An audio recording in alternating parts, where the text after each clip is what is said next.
line that talks it was written by someone who's a current staffer for one of the Supreme Court justices. And this, I'll just describe the report to you that I read, and you can make of it what you will. He said that the justices, as they always do, went into a closed room to discuss, cases they're taking or do debate. There's no phones, no computers, no nothing. No one else is in the room except for the 9 justices. It's typically very civil. They usually don't hear any sound. They just debate what they're doing.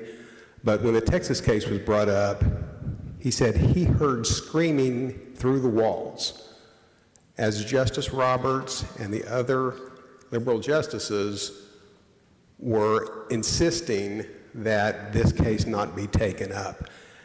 And the reason, the words that were heard through the wall when Justice Thomas and Justice Alito were citing Bush versus Gore from John Roberts were, I don't give a about that case. I don't want to hear about it.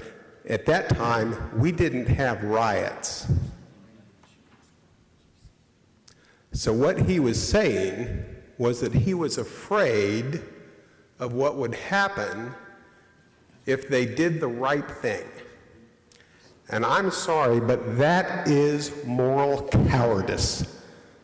And we in the SREC, I'm an SREC member, we put those words in very specifically because the charge of the Supreme Court is to ultimately be our final arbitrator, our final line of defense for right and wrong. And they did not do their duty. So I think we should leave these words in because I want to send a strong message to them. Thank you. Is there any other discussion on the amendment to the motion? Mr. Chairman, I raise a point of order against further consideration